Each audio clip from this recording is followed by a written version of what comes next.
Hello, welcome to today's Facecast. We're in the New Testament today. We're in the second letter that St. Paul wrote to the church in Corinth. So that's 2 Corinthians, and we're in chapter 10. In writing these letters to these churches that he had formed earlier on, writing back to them, he's often trying to correct things that have gone wrong or encourage them in different ways to do things, to say things, to believe things, giving them some pointers about how to live the Christ way, live the Jesus way. And that's the sort of thing he's doing here. He's talking to them about the life they're living and the difference between living your life in the world around you and just simply by the world's values, and living your life by the values of Jesus. And he gets to a point where he talks about authority.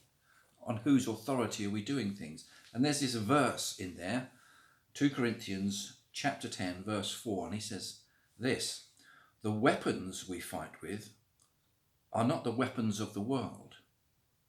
On the contrary, they have divine powers to demolish strongholds.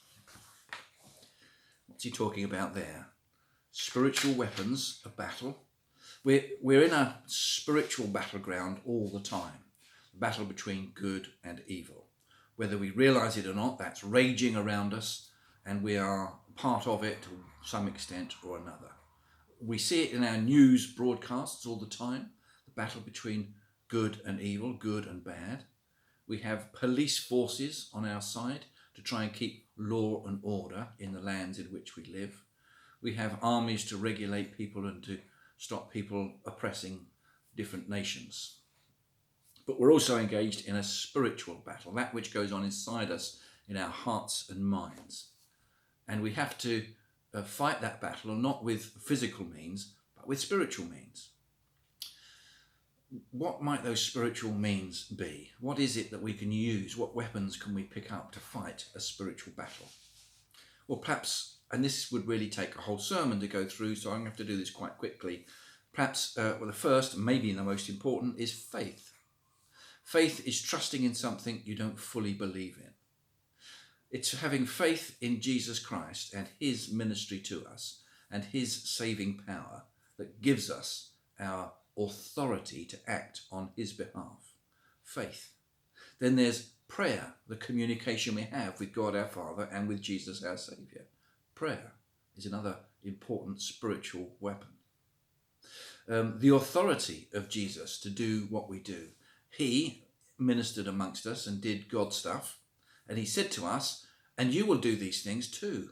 You will be doing these things in my place when I go. So we have the authority of Jesus to carry on his ministry.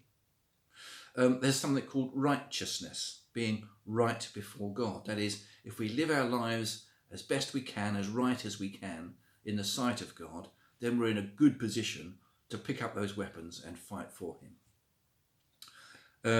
Spiritual wisdom and spiritual knowledge as opposed to learned wisdom and knowledge of this world. Well, that will come to us as we engage in the battle. We don't necessarily go to spiritual school and learn a whole load of stuff. We step out in faith, trusting that God will be there. Jesus will be there by our side when we step into the battle. And when that happens, that spiritual wisdom and that spiritual knowledge will be imparted to us to say and do the things we need to do. For example, have you found yourself in a conversation with someone and at the end of it you thought, well, I don't know where all that came from. It was helpful to them, but I'm not sure I knew all that or thought of all that before. Well, that may well be a case of a spiritual wisdom or knowledge that you've been imparted to you to help that person, to bless that person. Yes, God uses people whether they acknowledge him or not. There's a surprise. He uses whoever he wants to use. There is an expression we sometimes use saying that the rain falls on the righteous and the unrighteous just the same, because God isn't too bothered about where we've come from. He's more bothered about where we're going. So all of these things are spiritual weapons we can pick up and use in our battle in this world today. I hope that's been of some help. It's a really short condensation of something I'd love to spend half an hour on with you, but that's enough for today. Bye for now.